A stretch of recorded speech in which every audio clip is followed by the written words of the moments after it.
Maintenant, la Mishnah, on est donc dans P Gimel, Iruvin, et on revient juste à la dernière ligne qui est en bas. Hein. Alors, Chetia le bet amenuga, vechatzi chetia le psol takvia. On a dit dans la Mishnah que la moitié, c'est pour que quelqu'un, quand il rentre dans une maison impure, ses habits deviennent impurs, s'il reste le temps de manger un demi-kikar, et kaviachol et la quantité après, pour que l'homme devienne impur, c'est chetzi chetia, c'est la moitié, donc le quart, le temps de manger le quart d'un kikar. Tana, il y a une Mishnah qui nous dit Vechatzi, chetia le tameh tumat ochalim. Et la moitié de la moitié de la moitié, donc le 1/8, pour être métamé, quelqu'un qui, kaviachol, a mangé des éléments qui sont impurs. Tumat ochalim. La Gemara demande Vetana didan, notre Tana, maïtama lotane tumat ochalim. Pourquoi il n'a pas ramené le din de tumat ochalim? Pourquoi il n'a pas dit ce din là comme dans la Mishnah Chatzi, chetia le tameh tumat ochalim?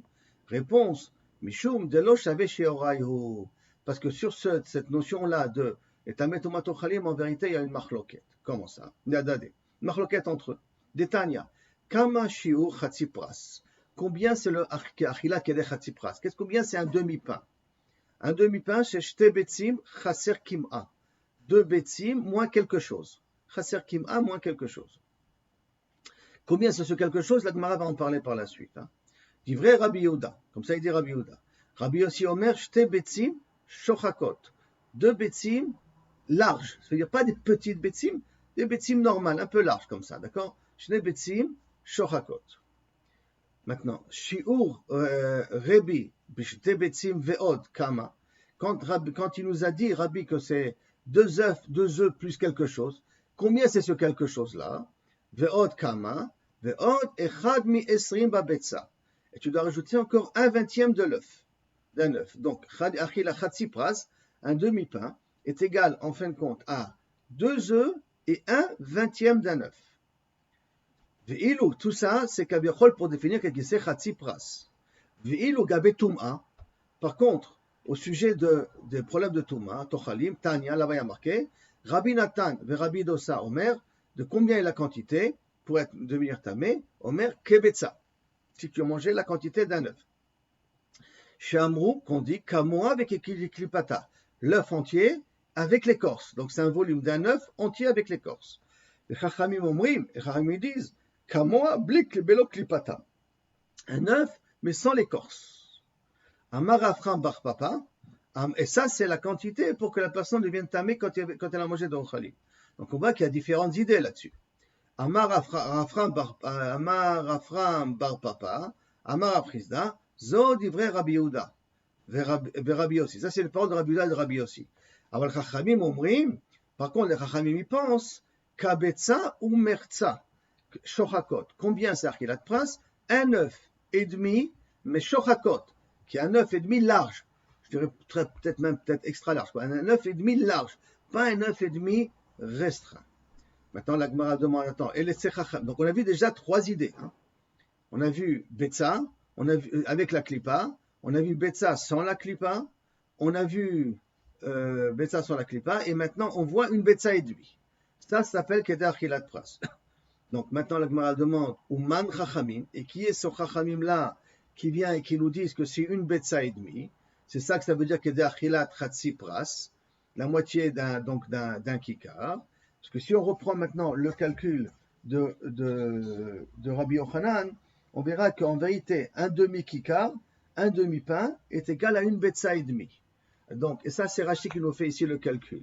D'accord? Il nous fait le calcul pour nous dire qu'en fin de compte, pour Rabbi Yochanan, c'est un betza et demi, un demi-kikar.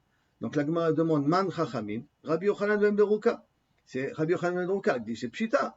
C'est Pshita, parce que quand on fait le calcul de Rabbi Yochanan, on voit qu'effectivement, la moitié d'un pain, ça fait, si on va d'après le calcul, qu'on met 8 pains, si je ne me trompe pas, 6 pains ou 8 pains.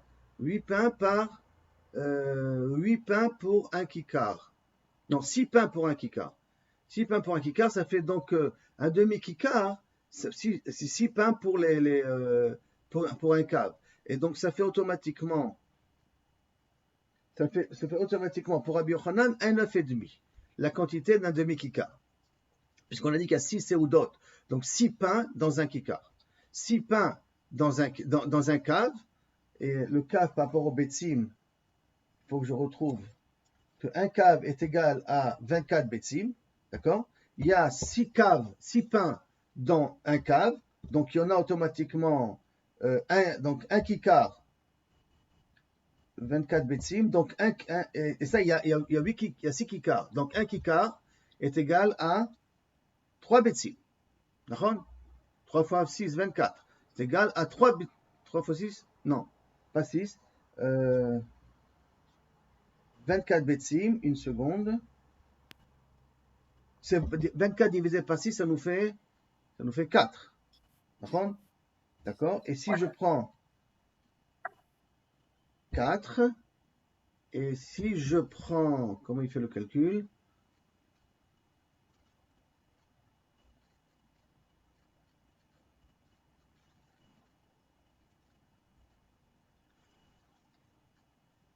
Comment il fait le calcul? Une minute. J'en suis arrivé à une betsa et demie.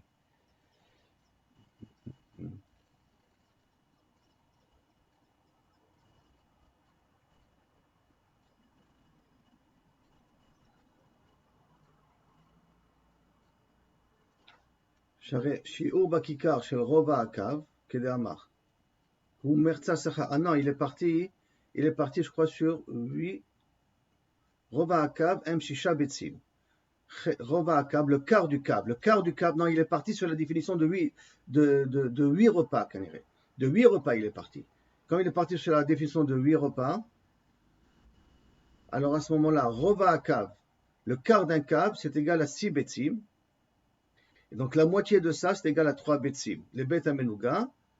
Et le quart de ça, le quart du quart, chetia de chetia betsa ou merza, ça fait 1 betsa et demi. Ah, là on parle de du 1/8.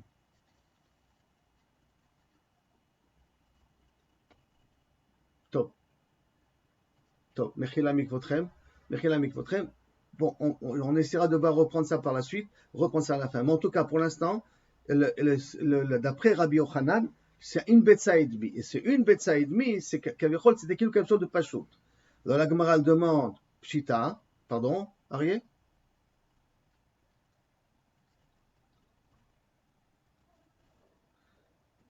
Il doit arriver à 1,5. Normalement, de 24. Le quart du quart de 24, ça fait 1,5 de betsa. Ce qu'il faut faire par rapport au betsim. Un cave est égal à 24 betsim. Et 24, et on a dit que dans un cave, on a mis, a priori, il faudrait dire maintenant 8 repas. Si on a mis 8 repas, donc 26, 8 repas on a mis dessus, donc et chaque repas c'est un kikar. Donc 24 divisé par 8, ça nous fait 6. Ça nous fait 6 betsim. 6 betsim pour un kikar, hein? Non. Ça fait 24 divisé par, ça nous fait 24 divisé par 8, ça nous fait 3. Ça nous fait 3. Ça nous fait 3. Ah, donc si ça nous fait 3, et 3, voilà, donc si nous fait 3, ça nous fait, et 3 c'est un kikar. Et si je fais la moitié d'un kikar, ça me fait automatiquement un 9,5. D'accord? Alors, Ouman Chachamim, et quel est le Chachamim? Ouman Chachamim, Rabbi Yochanan, c'est Pshita. Réponse, Shochakot ata lashmoinan. Il veut en vérité nous apprendre que l'œuf, il doit être d'un œuf large, pas un petit œuf. Un œuf moyen, un œuf normal, un œuf qui a quand même une forme. C'est ça qu'il va nous apprendre en disant l'idée de Chachamim. Mais effectivement, Rabbi Yochanan, il n'y a pas un chidouche au niveau de la mesure qui a été dit ici. Jusqu'à là, les premiers calculs. Maintenant, on va rentrer encore dans d'autres calculs. Kiata Ravdimi, lorsque Ravdimi est arrivé, Shigar Bunius les Rabbi. Donc, il a envoyé Bunius à Rabbi, Moudia de Kundis, une CA qui vient de Minoussa, une CA qui vient de Minoussa. Donc, il a envoyé une mesure. D'accord? Veshier Rabbi, et Rabbi, il a évalué cette mesure-là, Mataim Vesheva Esre Be'in, qui avait là-bas 217 œufs. Donc maintenant on parle d'une mesure d'une CA qui vient de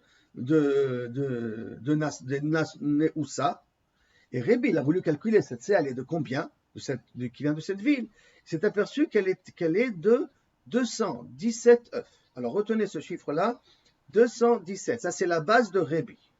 Et maintenant on veut comprendre comment, suivant quelle base connue, des mesures connues, de qu'est-ce que c'est une CA, Rebbe est arrivé à cette mesure-là. Donc la Gemara demande, Hay CA, Ha CA, de Ika, cette CA-là, donc cette mesure-là, d'où elle vient? Donc avant que je fasse la suite, je m'explique. Il y a déjà dans la Torah la définition de CA. Cette définition de CA qui est marquée dans la Torah concerne la CA qu'ils ont mangée dans le désert. Quand ils sont arrivés en Eretz Israël, en l'occurrence à Yerushalayim, qu'ils ont conquis même Yerushalayim, ils ont rajouté sur la mesure du désert 1/5 de plus. La Gemara va dire 1/6, mais c'est 1/6 de l'ébar qui est 1/5 de l'égab. Ça veut dire quand tu enlèves, ils ont rajouté 1/6 puis l'enlevé, ça fait qu'en vérité, ça a été rajouté de 1/5 par rapport à la mesure du désert. Donc les nouvelles mesures qu'a Yerushalayim sont des mesures où tu prends les mesures du désert et tu leur rajoutes 1/5. Il y aura marqué 1/6 dans la Gemara, mais c'est 1/6 de l'extérieur. Donc il faut après, quand j'enlève de l'extérieur, je retombe sur 1/5 à l'intérieur. Maintenant, c'est pas le problème. Vous allez voir, Rachid, tout ça, tout le monde dit que ça, en fin de compte, c'est un calcul par rapport à 1/5. Il ne faut pas qu'on se complique. Donc maintenant, après, quand ils sont arrivés, ils ont quitté Yerushalayim et qu'ils sont arrivés à Tzipori, ils ont rajouté 1/5 sur la mesure de Jérusalem. Donc maintenant, on a 3 mesures d'une CA. On a la mesure de la CA du Midbar. Sur ça, il faut rajouter 1/5, c'est la mesure du CA de Jérusalem. Et sur ça, après, il faut rajouter encore 1/5, qui est la mesure de CA de Tzipori. Et tout ça, la mesure de Rebbe doit correspondre à une des 3 mesures, a priori. D'accord? Il n'y a pas une 4e mesure pour l'instant. On ne connaît pas une 4e mesure. Donc la Gemara demande, Rebbe b'matay b'sheva esre be'in. 217 œufs. Maintenant la Gemara demande, Ha CA de Eka. Cette CA-là, que Rebbe il a mesuré, par rapport à quelle base de mesure il a calculé? Hi de midbaria. Si tu me dis qu'il a calculé par rapport à la mesure du désert, alors maintenant dans le désert, comment on sait combien c'est une CA? Alors le calcul il est comme ça. Une CA est égale à 6 cabines. Un cab est égal à 4 lugin. Un log est égal à 6 betsim. Donc une CA, combien de betsim ça fait? 6 fois 4 fois 6. Donc 36 fois 4, ça fait 144. Donc la mesure d'une CA du désert est égale à 144 œufs du désert. D'accord? Qu'on soit d'abord d'accord, c'est égal à 144. Mais il est Yerushalmi, et si on compte celui de Yerushalayim, alors à ce moment-là, 173 œufs avaient. Pourquoi 173? Parce que sur 144, tu dois rajouter un tiers. Donc sur 100, sur un cinquième, excusez-moi. Sur 100, tu rajoutes un cinquième, c'est 20. Donc c'est fois 2, c'est 20 œufs de plus. Sur les 144, donc sur le 40 fois 1/5, ça te fait 8 de plus, et 4 qui reste plus 1/5, ça fait 0,8. Donc ça nous fait au total 29, si on arrondit, moins 1/5, donc ça nous fait au total, si on fait un calcul arrondi, d'accord, c'est un peu moins, c'est 173 œufs, qui est la mesure de Jérusalem. V'hi de Tzipori, et si maintenant tu prends celui de Tzipori, donc tu prends la mesure de 173, tu lui rajoutes 1/5, ça te donne raz 207 betsim. Donc on a 3 mesures, qu'est-ce que c'est une CA? Premièrement, c'est 144, deuxièmement, c'est 173, troisièmement, c'est 207. Mais c'est jamais 217. Alors comment il est arrivé à 217, Rebbe? Voilà, la Gemara va faire plein de différents types de calculs pour essayer de trouver comment Rebbe il a pu dire 217. Alors, Léolam, la Gemara va proposer la première réponse. Léolam des Tzipori. Non, il a fait suivant la mesure de Tzipori, parce que c'est vrai, elle est la plus proche de 217. C'est 207, 217. Ve'aite chalata. Shade alayou. Et il a rajouté la chala dessus. Maintenant, combien est la chala? De combien il faut prendre la chala? On se rappelle que la chala, c'est 1 sur 24. 1 24e. Donc, si je prends maintenant de 217, 1 24e, je dois rajouter à peu près 8,6. Entre 8,6 je dois rajouter sur les 207 de Tzipori, parce qu'il a rajouté la chala dessus, d'accord? Alors, s'il a rajouté la chala, je dois rajouter là-dessus un 24e, qui est 8,6. Ça me donne au total 215, arrondi. Ça me donne 215. 215, c'est pas 217. C'est ce que la Gemara dit tout de suite. Donc, Shadé Alayu Chalata. Kama Avian, combien c'est la chala? Tmanié, c'est 8. 8,6, mais c'est 8. Acte Batsarle, c'est quand même pas encore la mesure. C'est encore moins encore.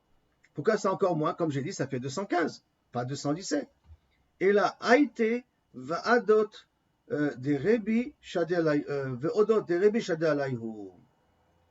Et la Rebi, il a évalué que les œufs qu'ils ont à son époque à lui étaient plus petites que les œufs qu'il y avait à l'époque du Midbar. Comme les œufs se sont diminués, alors c'est pour ça qu'il faut rajouter encore pour arriver à 217. Alors si c'est comme ça, si tous les œufs, tu dois les augmenter, Yahi Havelet fait, si c'est comme ça, c'est beaucoup plus. Si tu dois rajouter sur chaque œuf, il nous dit Rachid, tu dois rajouter 1/20 d'un œuf, si je ne me trompe pas. Sur chaque œuf, il faut rajouter 1/20 d'un œuf. Si je revois dans Rashi, si je me rappelle bien. Et ce 1/20, en fin de compte, va faire une différence de 1/3 d'œuf. Et cette différence-là de 1/3 d'œuf, sur ça que Kaviachol, l'Ochashivle, il n'a pas pris en considération. Il a été un petit peu méquel là-dessus. Donc, il a pris des œufs un peu plus grands. Il aura rajouté 1/20 par œuf en plus. Ce 1/20 va nous rapprocher de la différence. Ça va nous faire 216 et 3/4 d'œuf. Bon, 216 et 3/4 d'œuf. Alors, on peut encore s'en sortir avec ça. Tanoura Banan, si je me rappelle bien le calcul. Hein, mais vous pouvez voir après ça dans Rashi. Tanoura Banan. Maintenant, on continue encore un autre calcul. CA Yerushalmit. Une CA de Jérusalem, Yetira al-Midbarit, Shtut. La CA de Jérusalem, elle est plus grande que celle de Midbar, Shtut. Mais je vous répète, Shtut, c'est pas Shtut, c'est 1/5 quand j'enlève la différence, d'accord? Je rajoute et après, je fais un calcul général, comme si j'étais déjà avec le Shtut et après j'enlève la différence, je fais 1000 égales. Donc ça fait 1/5. Donc CA Yerushalmit, Yetira al-Midbarit, Shtut remplacé par 1/5. Chez le Tziporit, par contre, celle de Tziporit, Yetir al Yerushalmi Shtut, aussi 1/5. Nimtsa, donc il en sort. Chez le Tziporit, Yetir al Midbarit, Shlish. Donc, Shlish. Alors, ça voudrait dire que, c'est le Braïta, il dit. Et donc, la Tziporit, elle est plus grande que la Midbar d'un tiers. Jusqu'à là, la Braïta. Le problème, est-ce que c'est vrai que la Tziporit est plus grande que la Midbarit d'un tiers? Et on va faire plein de calculs. Et on va voir que c'est pas vrai, c'est pas possible.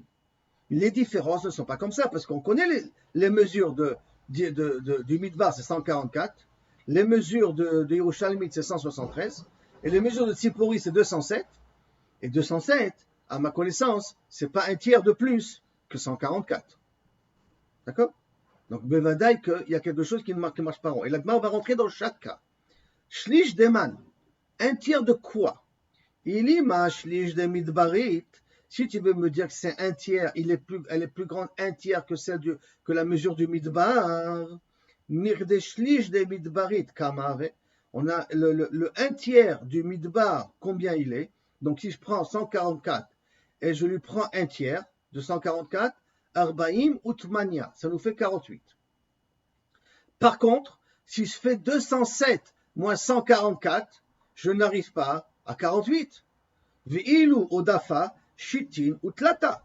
Par contre, si je fais la différence de 207, la mesure d'une CA de Tzipori, par rapport à celle du Midbar de 207 à 144, j'ai 63 G. Alors qu'un tiers de 207, c'est 48. Donc ça ne marche pas. Donc c'est pas ça. Et là, on va dire, non, c'est pas un tiers de Midbar. Et la shlish des Yerushalmit, c'est un tiers, là, le Tziporit, elle est un tiers en plus de Yerushalmit. On fait le calcul. Shlish d'idée kamave, le un tiers de Kaviachol Yerushalmit, combien elle est? Chamishin utmania, de 173. Tu lui prends un tiers, excusez-moi, de 173, donc c'est 173, c'est Chamishin utmania, 58. Nakit lata, moins un tiers. Ve'ilu odafa, mais si je fais la différence de 207 à 173, j'obtiens shatin utlat, 23. Or, de nouveau, ça ne marche pas. Non, un peu plus que 23. Shatin utlat. Si je fais la différence de 207 par rapport à 173, non, 63, il dit là, une seconde. Shetin utlat, 63. Naki chada moins quelque chose. Ah, vous faites 207 moins 173? Oui, mais ça ne fait pas 63. Non, une seconde. Ça fait 34. Ça fait 34, c'est pas ça. J'ai mis la calculette. Oui, j'avais aussi la calculette hier soir avec moi aussi, pour essayer d'arriver à ça. Attends, ve'ilu odafa, shitin utlat. Ah.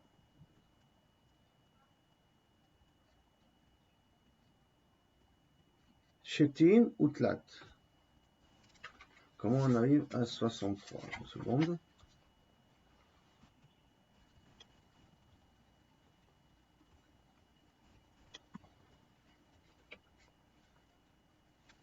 Une seconde.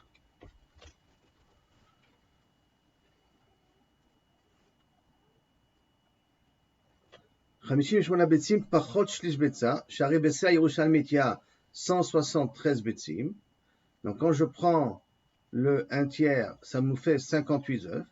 Par contre, entre la différence entre le tzipori et la midbarit,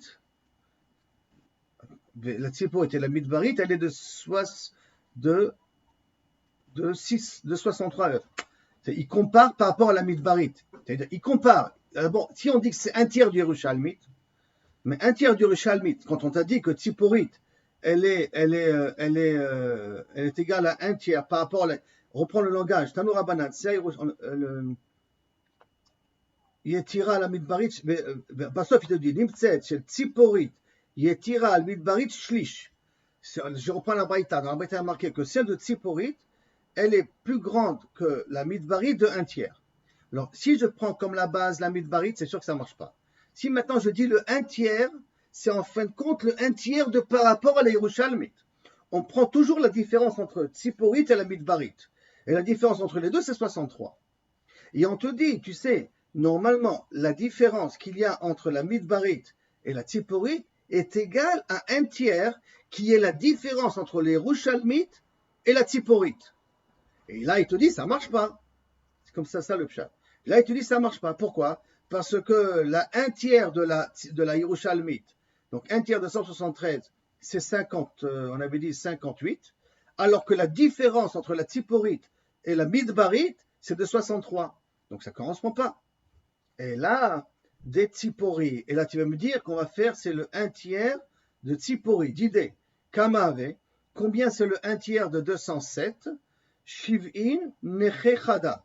70 moins un cinquième. Vi'ilu odafa. Et là, par contre, la différence entre la tziporit et la midvarit, elle est de 63. Alors, de nouveau, bon, c'est un peu 70 moins quelque chose, 63. Ça non plus, on n'a pas gagné grand-chose. On n'a pas résolu grand-chose. Il y a quand même encore une différence importante. Et là, Rabbi Irmia, Achikama. La Rabbi Irmia, il essaie d'arranger la chose, il dit comme ça, Achikama. Nimtset, c'est comme ça que tu dois comprendre cette braïta, qui a dit que Tziporit est égal à 1 tiers est plus grand de 1 tiers que la midvarit. Amal Rabbi Achikama, Nimtset, CA chez Tzipori, une CA de Tzipori, Yetira la midvarit, Karob le Shlishela, proche de 1 tiers, de son 1 tiers. Les Shlishela, et son 1 tiers, donc les 70 moins quelque chose, Karov le Merza chez le Midbarit. Elle est proche à la moitié de Midbarit. 144 divisé par 2, c'est 72. D'accord? Et le 1 tiers de Tziporit, elle est de combien? On avait dit, elle est de 70 moins quelque chose. Alors 70 moins quelque chose. Par rapport à 72, la moitié de la Midbarit, oh, on se rapproche un petit peu. D'accord? Ça commence à être un petit peu l'un proche de l'autre.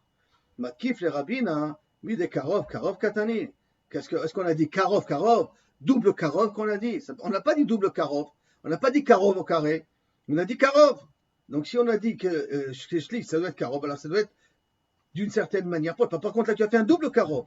Tu as dit d'abord, tu as fait par rapport à la tziporite, et après tu as fait par rapport à la midbarite.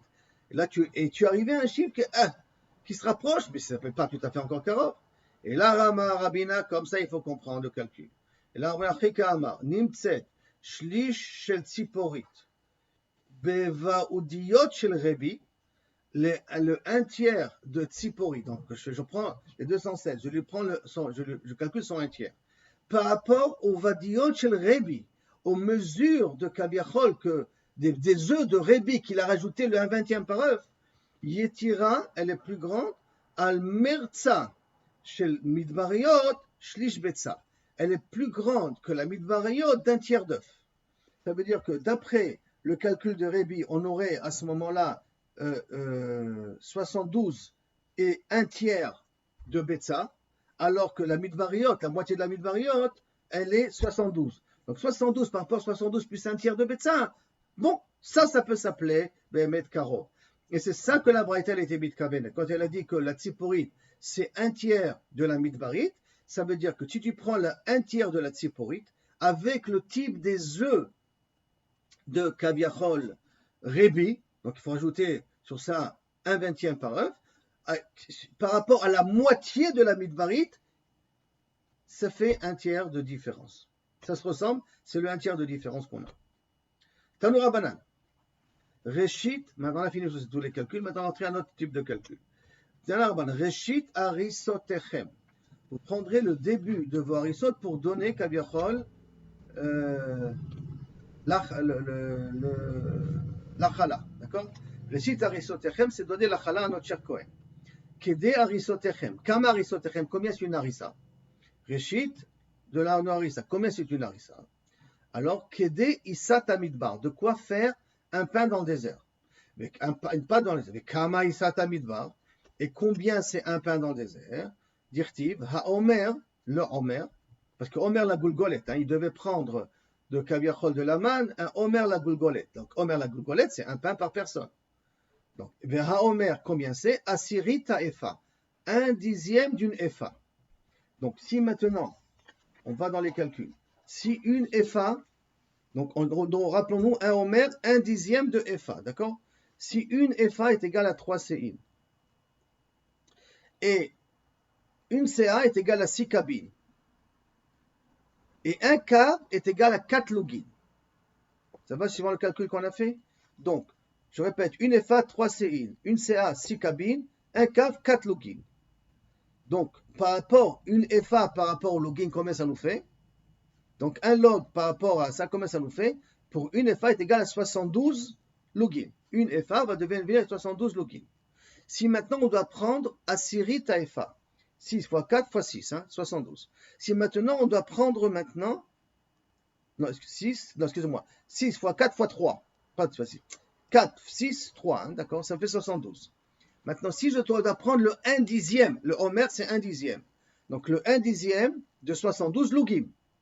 Le 1/10 de 72 logim, c'est 7 log et un cinquième.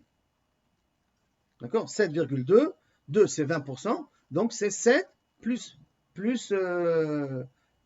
un cinquième.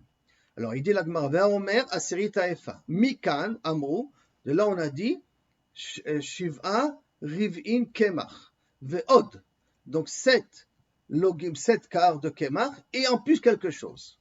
Chayevet bachala, que ça, quand je l'ai converti maintenant en mesure des Yerushalmit, shehem, shesh shel Yerushalmit, ça devient pas 7 riv'im, pas 7 login, mais ça devient automatiquement 6 login d'une mesure Yerushalmi.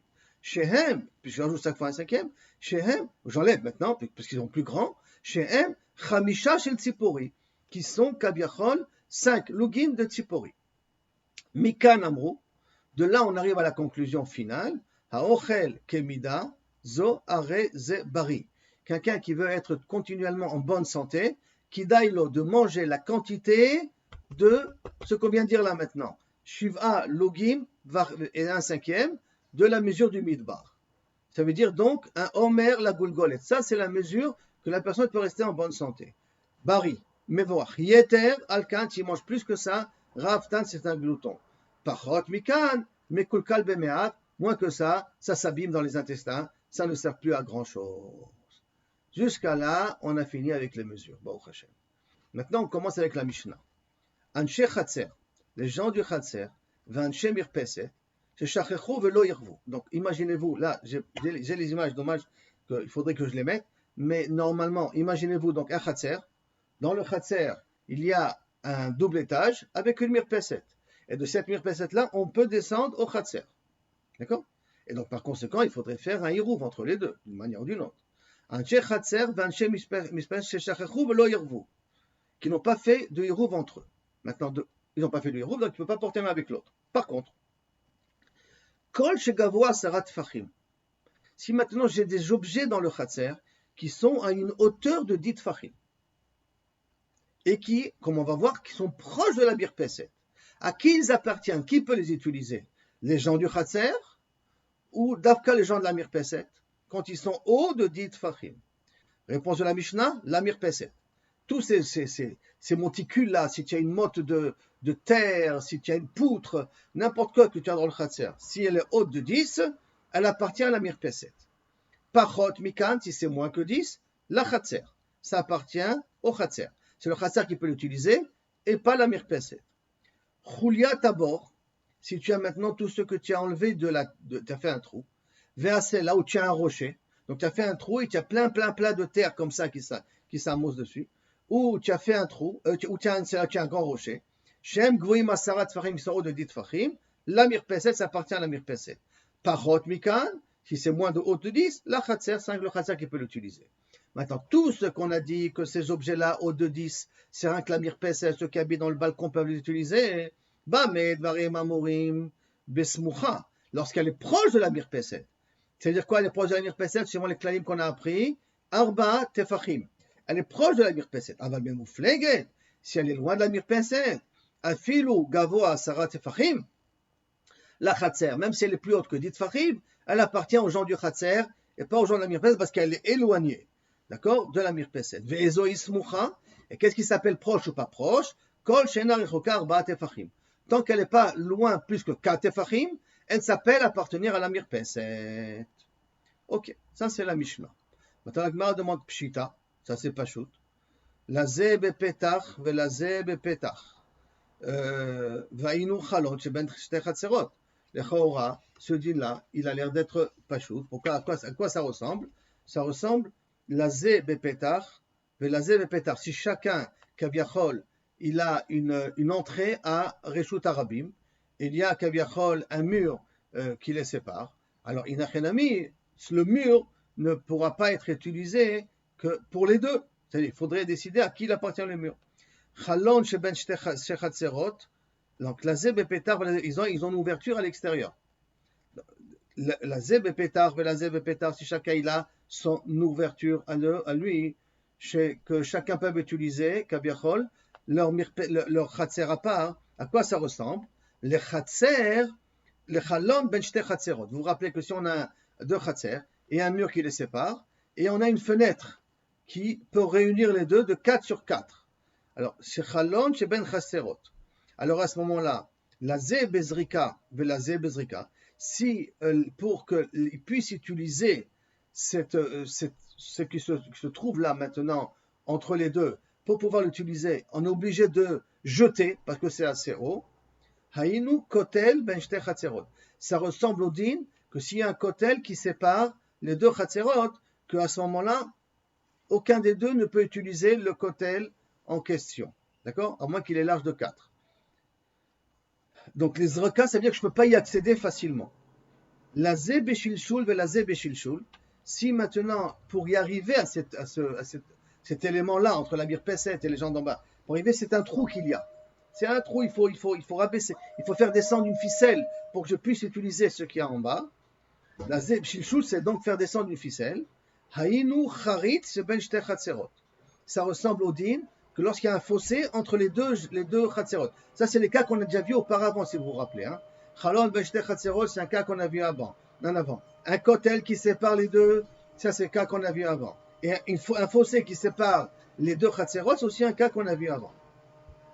La Zé Pétar, la Zé Pétar, la Zé Bezrika. Si il peut y accéder à l'élément, donc le gars de la Mirpeset, il peut accéder à l'élément sans aucune difficulté. Pétar, il a une rentrée très facile vers là-bas. Et par contre, l'autre, il doit jeter, c'est difficile pour lui d'y accéder. Jeter, c'est difficile pour accéder. Haïnou, ça ressemble des Rabba Baravuna. Ça ressemble au Rabba Baravuna d'Amar Nachman. Ça ressemble au dîme de Rabba Baravuna et de Rav Nachman, qui avait dit qu'un kotel qui se trouve entre les deux Chatzerot, que lorsqu'il y en a un qui est haut, à Sarat et Fachim, et un qui est égal au parterre, vous vous rappelez que s'il y a un mur, d'accord, mais d'un côté, le mur arrive au parterre de celui-là, et d'un autre côté, le mur est haut. Ça veut dire que pour accéder au mur, il doit monter. À qui appartient le mur? Pour un, c'est en hauteur. Pour l'autre, c'est à la même hauteur. D'accord? C'est même à la hauteur du mur. À qui appartient le mur? Alors Ravuna, il a dit, il appartient le mur à celui qui touche le mur, c'est-à-dire qui est à la hauteur du mur. C'est lui qui appartient. Et donc là, c'est le même dîme. Si on a un Bepetar, la Zebezrika, il y en a un qui peut y accéder facilement à cette poutre-là ou à ce rocher-là, il peut y accéder facilement. Et l'autre, pour y accéder, il faut qu'il jette, c'est-à-dire qu'il faut qu'il monte, c'est difficile pour lui. Ça ressemble au cas de Rav Nachman Baravuna, qui nous avait dit là-bas que si on a un terrain qui arrive à la hauteur du mur et un terrain que c'est difficile pour lui d'accéder au mur, ça appartient à celui qui arrive à la hauteur du mur. Après, la Zebe Pétar, la Zebe Shilshul.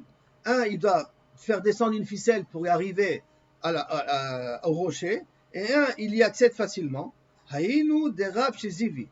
Amar Rav Nachman, ça ressemble au cas de Rav Shizivi Rav Nachman, qui est, on a un fossé, pour celui-là, il arrive au fossé, c'est-à-dire la hauteur arrive au bas du fossé, il arrive facilement au fossé, alors que l'autre, il a une difficulté, il doit descendre, il doit faire descendre une ficelle pour arriver au niveau du fossé. Donc il y a un genre de grand fossé, et lui il arrive juste au fossé, et l'autre il doit descendre pour arriver au fossé. Alors ça ressemble au cas de Rav Shizivi. Pourquoi? Parce que c'est le cas qu'on a dit, Zeba Petar, Zeba Shilshul. Aïnou de Rav Shizivi. Amaram Nachman. La Zeba Shilshul et la Zeba Zrika. Si on est maintenant dans un cas que les deux ont des difficultés, il doit faire descendre une ficelle pour y arriver, et l'autre il doit jeter pour pouvoir mettre sur la poutre en question, ou sauter pour arriver à prendre de la poutre. Maï, Amarav, Shnehem Asurim. Aucun des deux ne peut profiter de cette poutre-là. Puisque chacun doit faire un effort particulier pour arriver à cette poutre-là, personne ne peut profiter de cette poutre-là. Et donc elle devient Asura, puisqu'ils n'ont pas fait de Hirouv entre eux. N'oublions pas que le point de départ, c'est qu'ils n'ont pas fait de Hirouv entre eux. Veshmuel Amar, Notnim Oto, Lazé Shebeshilshul. Par contre, Shmuel dit non. Moi, je vais le donner à celui qui a besoin de faire descendre une ficelle. Pourquoi? Chez Lazé Tashmisho Benachan, Vezlazé Tashmisho Bekaché. Celui qui doit descendre une ficelle, c'est très facile. Il descend sa ficelle, il pose l'objet là-bas ou il prend là-bas de l'objet, il n'y a pas un problème. Par contre, celui qui doit sauter pour mettre sur l'objet, c'est beaucoup plus dur pour lui. Donc on part toujours dans le même principe, que celui qui est facile à y accéder, la poutre lui appartient à lui s'ils n'ont pas fait du Hirouv entre eux.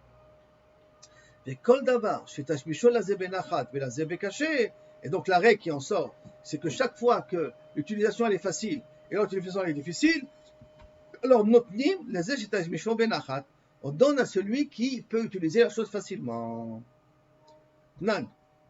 Maintenant, on vient encore à une autre Mishnah. Anshe achatzer, ve'anshe mirpeset shachechu velo yirvu. Ils ont oublié de faire un hirouv entre eux. Kol shegavo a sarat tefachim, la mirpeset. Tout ce qui est haut de 10, ça appartient à la mirpeset. Pachot, si c'est moins que 10, pachot mikad, la chatzer, ça appartient à chatzer. Kasal kadatach. Donc, qu'est-ce qu'il pense ici? Maï mirpeset, c'est quoi le mirpeset? Sakavana, bene alia. C'est les gens qui habitent à l'étage supérieur. Ou maï karula mirpeset. Pourquoi on l'appelle mirpeset? De kasal keba mirpeset.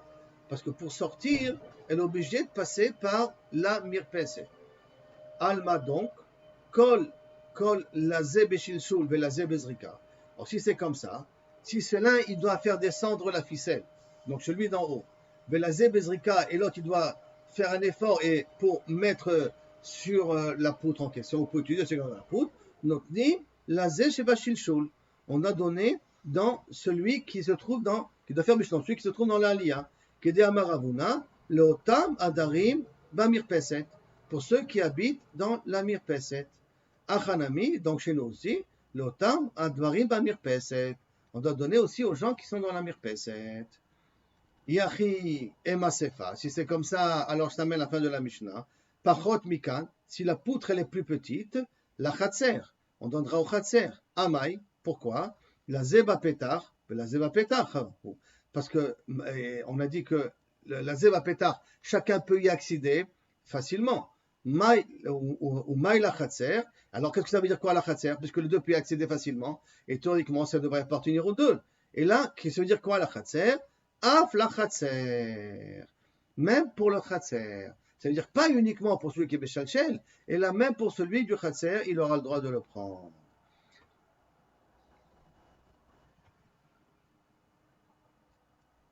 On arrête là. Bien que la Gemara continue, mais on arrête là pour l'instant. Et Bezrat Hashem, il faut qu'ils reprennent de ce sujet-là.